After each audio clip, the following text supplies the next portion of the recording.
Olá, meio-dia em ponto em Belém e o JP em pauta de hoje vai ser bem especial, hein? Hoje nós vamos falar sobre a retrospectiva, fatos que marcaram o ano de 2022, acontecimentos no Pará, no Brasil e no mundo. E o programa de hoje vai trazer as seguintes manchetes: as eleições desse ano e os atos terroristas de bolsonaristas. Nós vamos falar também do assassinato do indigenista Bruno Pereira e Dom Philips. E vamos falar também do primeiro Círio de Nossa Senhora de Nazaré, que retomou depois da pandemia de forma presencial. Essas e outras notícias você vai ver agora no JP Retrospectiva 2022.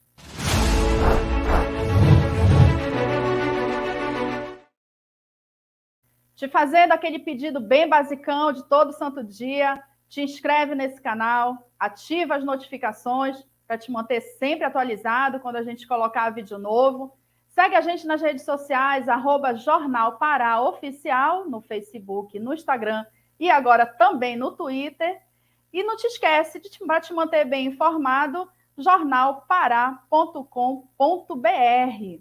Vamos começar hoje, então, falando sobre o que foi esse ano de 2022 para a política no Brasil. 2022, sem sombra de dúvida, vai ficar marcado para a nossa história. Seja pelos acontecimentos políticos que chocaram a população, seja pelas perdas inestimáveis que tivemos ao longo desse ano.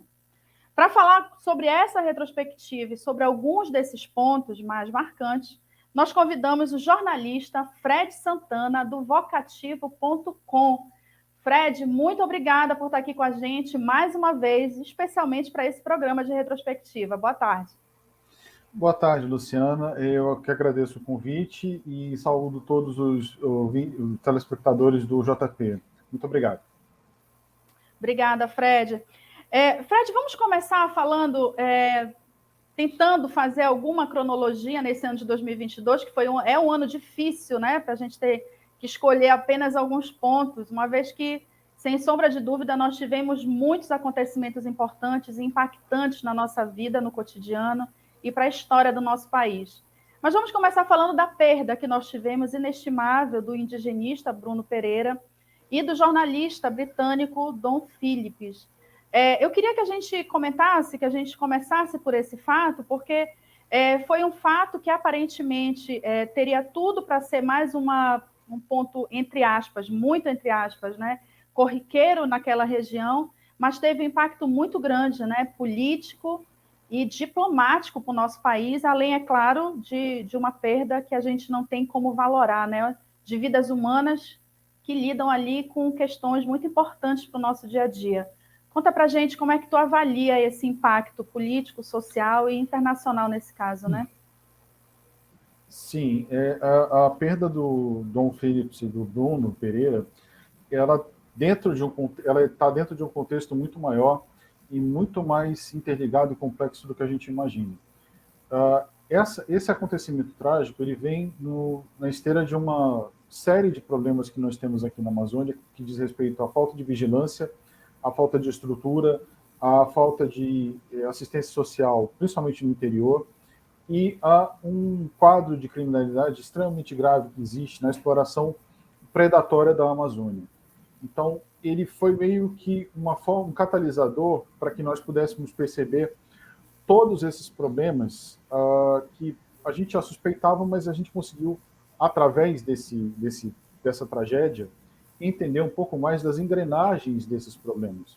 Então, a partir do momento que você tem um incidente internacional, porque foi um incidente internacional, uma vez que se trata de um jornalista britânico, ou seja, de renome, conhecido no nosso meio, muito conceituado, e, por outro lado, de um indigenista com muito tempo de experiência, com muita vivência na Amazônia, e que já vivia pessoalmente uma situação de extremo perigo.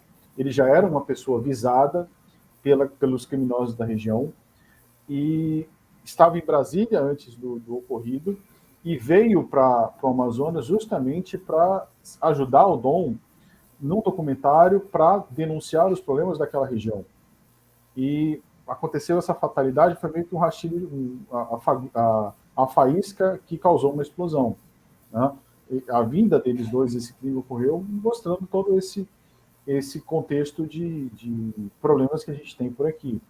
Então, a partir do momento que você tem uma tragédia, que é um incidente internacional, e também algo que fere, e a forma como aconteceu também, a gente precisa entender o seguinte: o Bruno, ele era basicamente o responsável por mapear, por fiscalizar e vigiar e até aplicar multas em uma região gigantesca. Eles sofreram uma emboscada num barco que não era apropriado, não tinha velocidade adequada para fazer esse tipo de fiscalização, porque ele era extremamente lento, ele não era tão rápido quanto os outros barcos que são usados na região. Então, todos essas nuances, esses pequenos detalhes desse caso mostram muito bem o que a gente está enfrentando aqui: falta de estrutura, falta de assistência do Estado, falta de presença de forças de segurança, falha das Forças Armadas que não vigiam adequadamente as fronteiras. Então, tudo isso acabou sendo mostrado nesse caso. Então, embora ele pareça assim, algumas pessoas queiram minimizar o ocorrido como se fosse apenas, entre aspas, muitas aspas, como você disse, mais um crime na região. Não, ele representa o exemplo, um estudo de caso de uma região carregada de problemas. E esse caso conseguiu exemplificar vários deles. E eu espero que essa nova gestão, que se propõe a fazer uma administração completamente diferente, que nós tenhamos uma atenção maior para esses problemas, porque eles têm uma relação direta com a nossa sociedade, têm uma relação direta com a preservação da Amazônia, com a soberania nacional. Então, que não seja em vão, que pelo menos fique como lição, como o legado do Dom e do Bruno, um pouco mais de atenção das autoridades para essa região.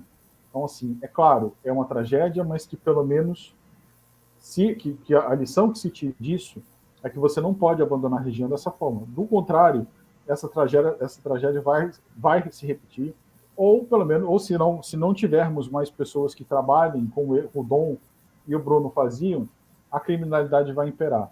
Então, eu espero sinceramente que esse caso, essa tragédia, essa perda terrível, sirva para alertar as autoridades dessa nova gestão para que olhem com um pouco mais de cuidado para a região amazônica. Já não se justifica mais, né, Fred, a gente pensar que precisam morrer pessoas, né, mais pessoas ainda, e que isso não parta a partir, não se parta a partir da morte das pessoas para se dar conta ou para se mudar uma política, né, ou implementar políticas novas, porque realmente, como você colocou, eles estavam ali completamente sós, abandonados, sem segurança alguma, numa região ali que já era sabidamente dominada por situações ali de conflitos sérios, né? Então, tomara que a gente realmente não se repita. E a gente vai ver, daqui a pouco a gente vai falar de um outro tópico também, que eu acho que vai fazer uma ligação muito importante, que descamba exatamente nas eleições, né? No que a gente no que acabou se descobrindo aí nesses últimos dias, desses atentados terroristas. Mas antes desses atentados terroristas em Brasília, né, que inclusive tem ligação, algumas já mostraram-se que tem equipamentos que foram levados do garimpo para lá, né, dinamite e algumas outras coisas. Vamos falar das urnas, Fred. Foi uma eleição tensa, né? Uma eleição que já vem se construindo, na verdade, desde o início do ano, e a gente teve aí uma eleição bem apertada, uma eleição com muitas guerras de narrativas, como esse termo ficou tão popularmente conhecido, né? Como é que tu avalias o processo e até o encerramento dele, né? Dia 30 de outubro, que deu a vitória para o presidente eleito Luiz Inácio Lula da Silva. Luciana, eu avalio da seguinte forma: eu acho que essa eleição ela não vai acabar por muitos anos, infelizmente, porque ela não começou em 2022, ela começou praticamente desde que o então presidente Jair Bolsonaro assumiu. Desde que ele assumiu, ele basicamente não governa, ele vive para tentar se reeleger. Ele passou 4 anos em campanha, tanto que muitas as ações, quando ele se mobilizou, aconteceram apenas quando a popularidade dele caía, ou a popularidade do então nem candidato, porque ele não tinha os direitos políticos, o agora presidente eleito Luiz Inácio Lula da Silva, despontava nas pesquisas. Então, quando havia uma dessas duas situações, você via alguma atitude do governo. A própria pandemia é um exemplo muito clássico disso. A ideia inicial do presidente Bolsonaro não era não fazer nada, era basicamente, morre quem tiver que morrer, vai todo mundo para a rua e vida normal. Então, quando aconteceram disso refletir na popularidade dele, ele se mobilizou, ele fez alguma coisa. O auxílio emergencial também é exemplo disso, a vacina e por aí vai. Então, a partir do momento em que essa disputa ela foi perdida, antes disso, a gente precisa lembrar o seguinte, ela foi desigual do começo ao fim. E isso é o ponto mais grave desse processo todo e o que vai deixar mais sequelas. O processo eleitoral ele foi completamente pervertido. Primeiro, porque ele começou antes da hora. A atual gestão começou a fazer propaganda eleitoral há anos atrás, o que por si só é crime. Durante esse processo eleitoral propriamente dito, nós tivemos a PEC Kamikaze, que basicamente destruiu o teto de gastos, que é uma coisa muito controversa, mas enfim, destruiu o teto de gastos, aprovou benefícios em ano eleitoral, o que é proibido. Nós tivemos o orçamento secreto, que foi turbinado a níveis estratosféricos, comprometendo inclusive o orçamento de 2023. Ou seja, foi um processo que perverteu, o processo eleitoral brasileiro foi totalmente pervertido durante esse período. E isso é muito grave, porque uma vez que você pega a Constituição, o Código Eleitoral, o Código Penal, e faz esse tipo de malabarismo, a partir do momento em que muda a gestão, como é que a justiça vai se portar? Vai dar os mesmos privilégios ao novo presidente ou vai retomar a normalidade de antes, o que não deixa de ser uma forma diferente de lidar com a nova presidência? Então, assim, essa instabilidade e essa perversão do Estado Democrático de Direito, para mim, é o que vai fazer com que essa eleição não acabe agora. Ela não vai acabar esse ano, ela vai se prolongar, porque mesmo que o Bolsonaro saia de cena, que ele se torne inelegível, por exemplo, que ele perca a popularidade, que ele não tenha mais viabilidade política, a extrema-direita ela está completamente consolidada.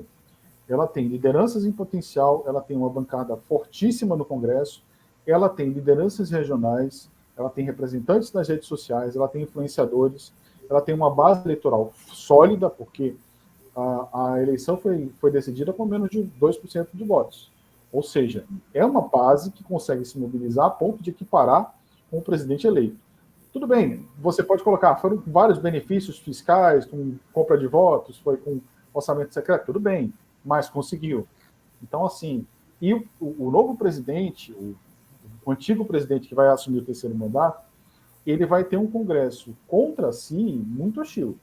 Então, eu acho que esse processo eleitoral ele começou muito antes de 2022 e ele não terminará em 2023. Eu costumo dizer o seguinte, todo mundo lembra como o primeiro governo Lula terminou. Popularidade, economia bombando, mas ninguém lembra como começou.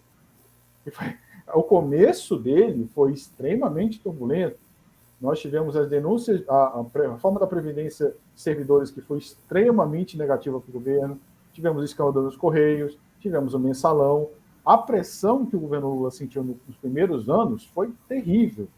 Isso em outro contexto muito mais tranquilo do que esse.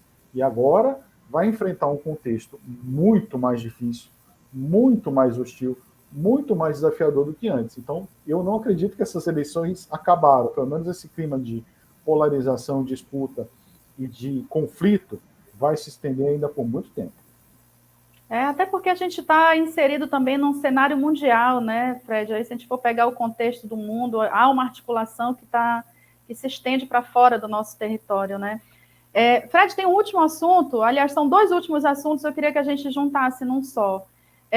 O silêncio ensurdecedor do presidente Jair Bolsonaro, que desde o encerramento do pleito, né, no segundo turno, não se posicionou, pouco fez, aliás, nada fez efetivamente para apaziguar, né, esses ânimos aí, pelo contrário, só inflou, o que acabou ocasionando agora, desencadeando essa série de ataques, né, de planos, de suspeitas, né, já se prendeu uma pessoa, está em busca de outras tantas pessoas, por conta do ataque terrorista que não se sucedeu, né? Não aconteceu, ainda bem, foi impedido, e ainda um certo receio do atual governo, né? Que já está atuando, inclusive, aliás, o governo eleito que já está tendo que atuar antes de tomar posse. Como é que tu avalias? A gente já sabe, né, que, enfim, essas eleições vão perdurar aí os efeitos dela, mas como é que tu avalias, então, o final nesses últimos dias de governo Bolsonaro e para os primeiros dias do governo Lula, neste cenário de 1º de janeiro, né, para essa posse? Luciana, eu vejo da seguinte forma: a partir do momento que o Bolsonaro perdeu a eleição, ele só teve uma única preocupação: tentar se salvaguardar, tentar se proteger a partir do momento que ele perder o foro privilegiado. Mais do que perder o foro privilegiado, a preocupação do Bolsonaro é que as instituições de Estado retomem uma normalidade, ou seja, a Polícia Federal deixe de ser aparelhada, faça o seu trabalho minimamente, de forma minimamente independente. A Procuradoria-Geral da República, embora seja o mesmo procurador, você tem um novo contexto, então a tendência é que ele seja mais cobrado, ele vai ter um novo cenário para atuar. E outras instituições, como o Ministério Público, enfim, vão ter mais desenvoltura para investigar crimes e cenários deste governo que sai. Então, o Bolsonaro tem muita ciência disso e sabe que vai entrar na rota de mira dessas instituições. Isso é um fato. Então, como ele não terá mais influência política para decidir verbas, para decidir cargos, para decidir... Ele tenta o outro lado, que é pelo terror, pelo medo. A gente sabe que ele, muitas vezes ao longo do seu mandato, incentivou esse tipo de coisa. E quando ele fala para a população que ele quer armar a população para evitar um golpe, que ele quer armar a população para evitar a tomada da esquerda, para evitar uma série de coisas, ele está incentivando o que está acontecendo ao longo desses dias. Quando ele flexibiliza o decreto de armas, ele quer que as pessoas peguem esses arsenais, como esse cidadão que aí do Pará, que viajou ao Brasil para armar manifestantes em Brasília. Ele armou essa situação de diversas formas. E agora, essa manhã, nós tivemos uma operação da Polícia Civil em parceria com a Polícia Militar, a Polícia Federal, em parceria com a Polícia Civil do Distrito Federal, que já prendeu, tem 11 mandatos de prisão em curso, e 3 pessoas já foram presas, com relação aos incêndios de Brasília. Então, assim, esse silêncio que ele proporcionou é porque ele entrou em modo de sobrevivência, em modo de tentativa de salvaguardar. Ele não tem mais nenhum interesse de Estado. Ele não governa, porque a única preocupação dele é se proteger. E como ele não tem mais influência política, ele usa de outras táticas.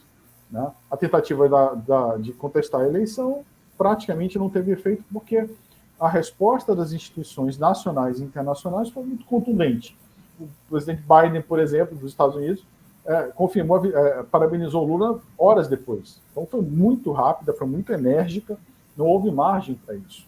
Então, e o mundo não vai aceitar uma ruptura democrática, mesmo que as Forças Armadas claramente sejam hostis ao Lula. Então, não há clima para isso. Por outro lado, o Bolsonaro também não pode chegar e ostensivamente pregar um golpe de Estado, pregar ruptura, porque ele está prestes a perder o foro e ele pode ser preso imediatamente. Então, ele anda pisando em lâmpadas, ele está ali com muito cuidado, porque ele precisa se proteger, ou seja, ele precisa forçar uma tentativa de anistia para ele mesmo, ao mesmo tempo que ele não pode se comprometer cometendo crimes contra a democracia, falando abertamente, porque ele também pode ser preso imediatamente. Então ele está caminhando em lâmpadas, ele está com muito cuidado para tentar sair disso. Por outro lado, o governo que vai chegar agora vai receber essa bomba relógio, vai receber esse barril de pólvora prestes a explodir.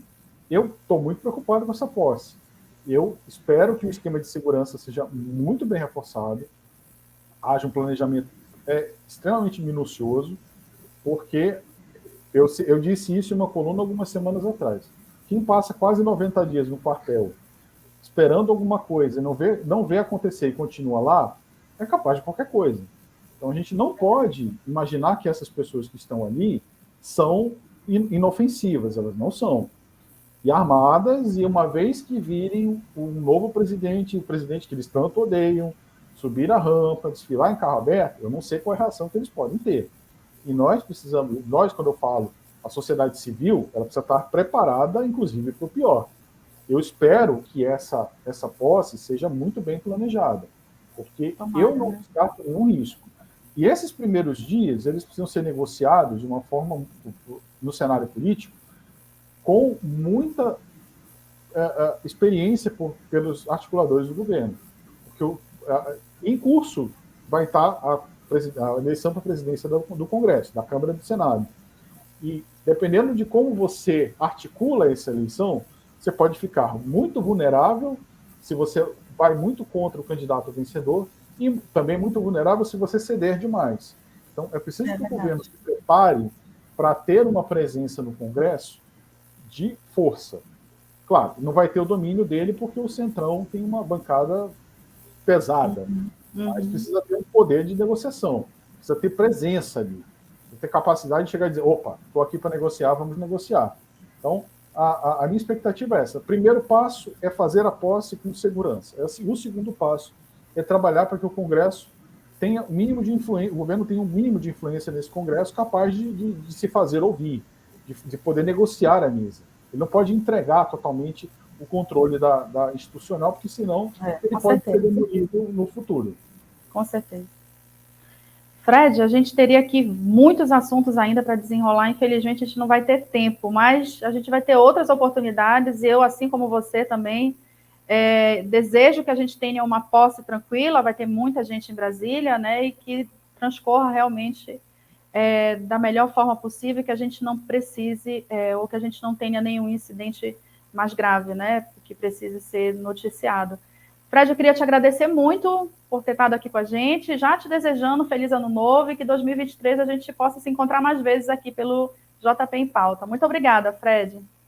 Eu que agradeço a oportunidade, Luciano. Desejo a você, a toda a sua equipe e aos seus ouvintes um feliz ano 2023, que a gente tenha paz, que a gente tenha um pouco mais de tranquilidade e uma normalidade voltando para o nosso país, que é o que a gente espera. E coloco aqui à sua disposição e um forte abraço a todos. Obrigado. Obrigada, Fred. Tchau. Bem, nós separamos no nosso portal, jornalpará.com, 3 fatos importantes desse ano, né? Vocês já viram que, na verdade, a gente teve bastante dificuldade, porque a história realmente nos ajudou a ter muita coisa esse ano. Mas separamos um internacional, na verdade. Vamos colocar aí uma fala curtinha do premier da Rússia, né, a respeito da guerra com a Ucrânia, o Sergei Lavrov. Vamos ver uma fala dele rapidinho essa semana, inclusive. Perseverança, paciência e determinação são as palavras-chave para a Rússia alcançar seus objetivos na Ucrânia. Foi dessa maneira que o chefe da diplomacia de Moscou, Sergei Lavrov, falou nesta quarta-feira sobre a invasão ao país vizinho, iniciada em fevereiro. Não temos pressa, o presidente disse isso. É claro que gostaríamos de pôr fim a esta situação o mais rapidamente possível. Infelizmente, essa guerra que começou em fevereiro, né? Esse é um vídeo agora da agência France Press. Essa guerra ainda persiste, né? Ainda parece, ao que tudo indica, ainda está longe de terminar. A gente vai acompanhando, você tem textos, você tem, inclusive, fatos, né, do mundo que aconteceram em 2022 no nosso portal, jornalpará.com. Destacamos um fato nacional que aconteceu em 2022, Brasil, né? Separamos o caso de assédio que depois o presidente da Caixa Econômica. Vamos ver um trechinho, vamos relembrar um pouquinho desse caso? A reportagem ouviu 5 funcionárias que afirmam ter sido alvo do presidente da Caixa. Os relatos seguem um padrão. Pedro Guimarães teria assediado as mulheres durante viagens de trabalho. Entre as denúncias estão toques íntimos, sem qualquer permissão, e convites inapropriados a funcionárias da instituição.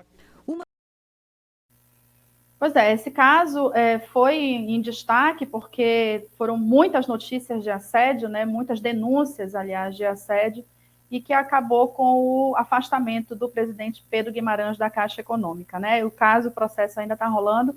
Você acompanha esses e outros casos que aconteceram no Brasil também na nossa matéria de retrospectiva 2022.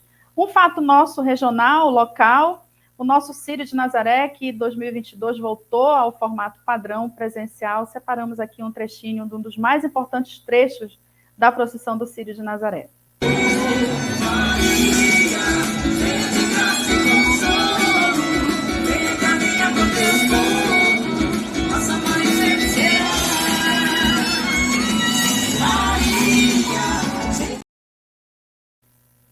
Quem não se emociona, né? Essa é a chegada da Berlinda na Basílica Nossa Senhora de Nazaré, sem sombra de dúvida, o ponto alto do Círio de Nazaré. Então, acompanha mais fatos que aconteceram no Pará, no Brasil e no mundo, nas nossas matérias, nos nossos conteúdos de retrospectiva 2022, no jornal pará.com.br. Vamos falar também agora de Copa do Mundo?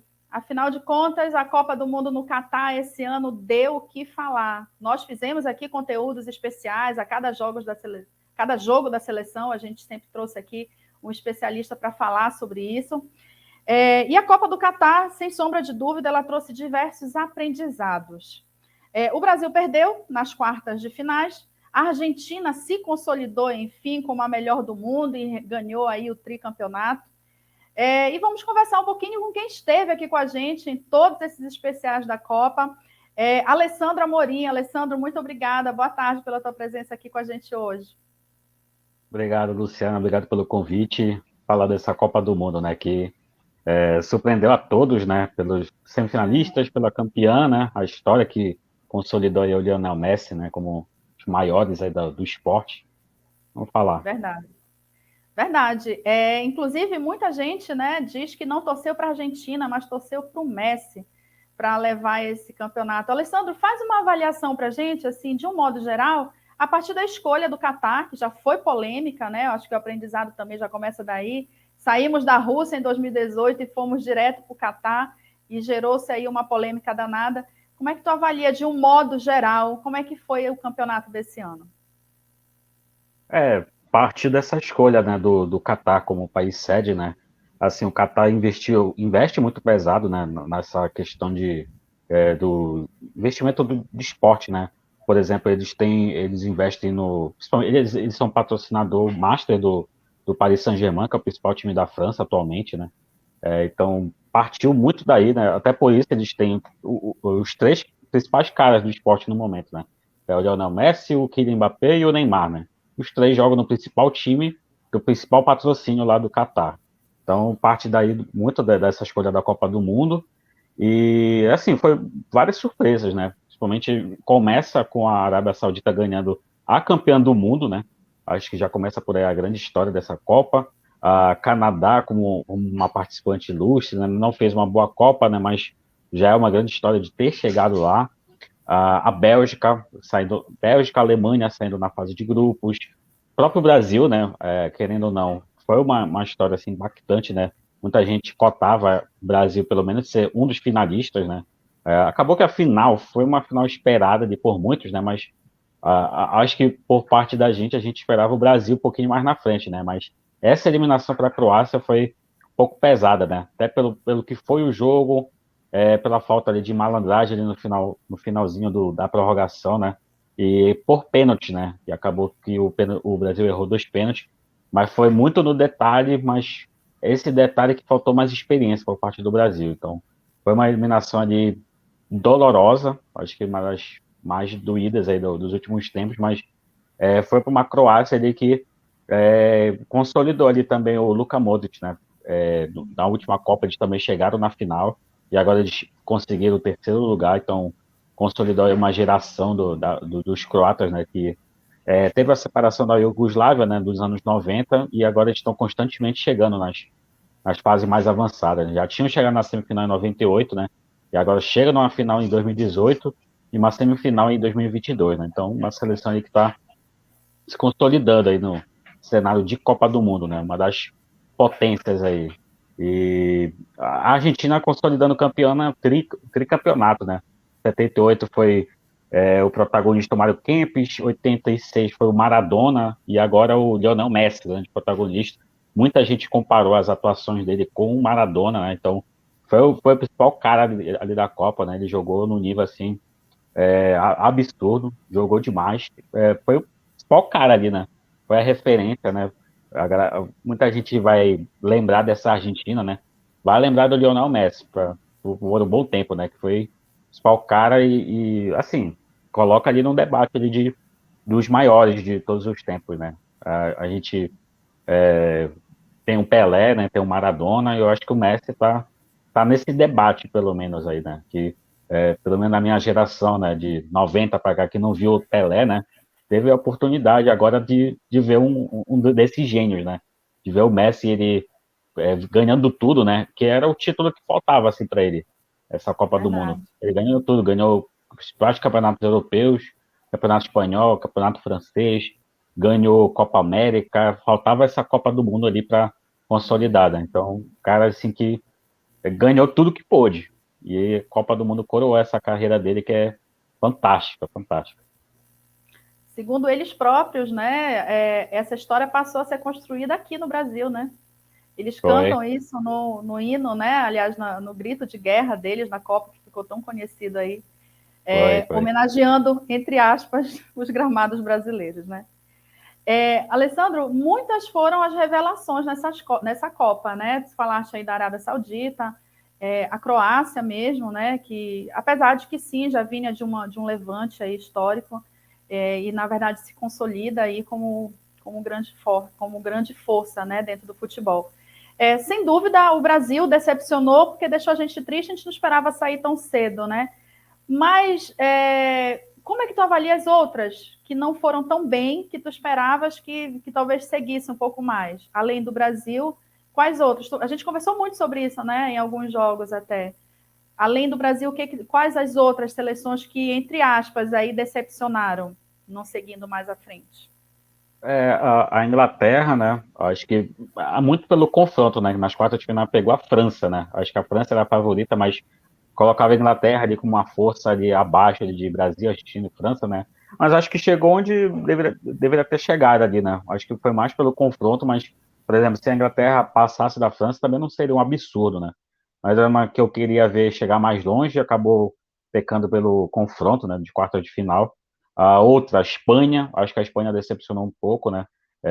Assim, surpreendeu muita gente pela goleada logo na estreia, né? Eu até comentava aqui no nosso especial com o Yuri, né, que eu queria muito ver a Espanha contra adversários mais fortes, né? Aí na Espanha, aí contra a Alemanha decepcionou um pouquinho, né? E aí contra o Marrocos teve muita dificuldade, né? Trocou passes, trocou mais de 1000 passes, mas não conseguiu ser efetivo, né? Foi uma seleção ali que me decepcionou também um pouquinho, né? A Alemanha também tá tendo uma transição ali de geração, né? Desde o título de 2014, ainda não conseguiu, assim, ter uma equipe mais pronta, né? Talvez na próxima Eurocopa, né? Que é em 2024, ou na próxima Copa talvez estejam mais experientes, né? Mas foi uma seleção que também decepcionou, caiu na fase de grupos, né? Então esperava um pouquinho mais. E o Uruguai está em fim de ciclo, né? Também era outra que eu estava esperando um pouquinho mais dos principais nomes, né? Do Suárez, Cavani, mas realmente não chegou nem a passar de fase de grupos, né? Outra foi a Portugal, né? Portugal que caiu para o Marrocos nas quartas de final, também foi uma das grandes zebras desse campeonato. Também era uma seleção que eu estava esperando bastante, né? Tem caras bem talentosos, né? Mas, assim, como o time não se provou em campo, né? Acabou não chegando longe, era uma semifinal que todo mundo estava esperando, né? Que era França e Portugal e acabou não se confirmando, né? Marrocos que foi a grande surpresa dessa Copa do Mundo, ficando em terceiro lugar. Pois é, e aí eu queria que a gente falasse rapidamente assim desse cenário de como o Marrocos despontou aí, tirando grandes seleções, né? Espanha, Alemanha, Portugal, e se concretizando aí até quase a última etapa do campeonato, né? Acho que vale a pena valorizar esse futebol aí, né? Não? Sim, sim. Acho que eles armaram muito bem o sistema defensivo, né? Se for pegar, eles só tomaram o gol. Foi um gol contra na terceira rodada da fase de grupos, né? Contra a Croácia, já eliminada. E os 2 gols contra a França, né? Então, se for pegar, foi uma das melhores defesas, né? E foi isso muito contra a Espanha, né? Que segurou aquele empate até o finalzinho da prorrogação. Também a mesma coisa contra o Portugal, foi bem amarrado. Fez aquele gol que o cara pulou quase 3 metros de altura para fazer aquele gol de cabeça. Segurou também até o fim, né? Então foi um sistema defensivo muito forte, né? Era um time bem entregue, né? Bem aguerrido. Estavam todo mundo comprometido com a causa, né? De fazer uma Copa do Mundo assim histórica, né? E foi a primeira seleção africana, né? A chegar nas semifinais, né? Exatamente. A chegar tão A, longe, né? sim, a outra tinha sido o próprio Marrocos, né? Mas precisou de menos jogos que a Gana em 2010. A Gana em 2010 precisou de 4 jogos para chegar nas quartas de final, né? Então foi uma seleção que fez história, né? africana, também árabe, né? Uma sede árabe, então teve tudo a ver, parece que convergiu muito para Marrocos fazer história. Né? Eu acho também, Alessandro, que essa Copa, ela disse muito sobre a dimensão do futebol, né, para o mundo. E existe uma frase aí que ficou bem famosa na internet, que não é só futebol, nunca é só futebol, né? O futebol está inserido dentro de um contexto. Foi uma Copa que trouxe para a gente manifestações políticas, questões sociais de vários países, né? Inclusive protestos contra a própria sede, né, do Catar. Eu acho que isso também ficou bem marcado. Alessandro, agora sim, de uma forma, enfim, resumida, não sei o que é que tu terias de informação para dizer para a gente, com relação ao novo técnico para o Brasil. O Tite encerra o seu ciclo, né? Inclusive com uma cena que ficou ali bem triste para todo mundo, né? Ele saindo do campo, deixando os jogadores lá e todo mundo entristecido. E já se falaram em vários nomes, né? Um deles, inclusive, me chamou a atenção, não sei se procede, de que o Zidane também, jogador francês, né, que inclusive foi nosso carrasco em 98, que seria uma das possibilidades para assumir a seleção brasileira. Tu achas possível um técnico estrangeiro assumir a seleção brasileira? O que está sendo cogitado muito que a CBF está atrás de um técnico estrangeiro, isso aí é fato, né? Mas, assim, está muito focando vários nomes, né? Primeiro surgiu. É um sonho da CBF ser o Guardiola, né? Mas o Guardiola tem no Manchester City, né? Ele tem contrato até 2025, se eu não me engano, né? Então, é fora de cogitação, fora que o salário dele também muito fora da realidade de seleções. Já foi Marcelo Gallardo, ele também fez história recentemente com o River Plate, próprio Ancelotti, técnico do Real Madrid, e agora pipocou o nome do Zidane, né? Tá muito incerto ainda, mas a gente pelo menos já tem um norte que a CBF está atrás de um cara estrangeiro, né? Não seja brasileiro. Acho que esse é o caminho aí da seleção. Bora ver, né? Assim, historicamente, né? Aqui no Brasil, vai sempre atrás do cara aqui do Brasil, né? E aí do cara do Brasil a gente vê os nomes, né? Em mais destaque, né? Não tem tantos assim, né? Talvez o que mais se destaque é o Fernando Diniz do Fluminense, né? Mas não tem tanta aprovação assim, né? Então, acho que vai no caminho do estrangeiro também. Pode ser uma possibilidade. Aí Zidane está sem emprego, né? Mas ele é muito cotado na seleção francesa. Então, pode ser que não seja possível. Uhum. Vamos esperar, né? Quem sabe na retrospectiva de 2023 a gente já tem essa informação e a gente possa comentar ela também, né, Alessandro? Queria te agradecer por ter estado com a gente aqui nesses momentos de Copa, trazendo para a gente informações sobre os jogos, falando da nossa seleção. Te desejar feliz ano novo também e que a gente consiga falar mais vezes sobre esporte, sobre futebol no ano de 2023. Muito obrigada, Alessandro. Obrigado, Luciano. Obrigado pelo convite. Feliz ano novo a todos. Obrigada.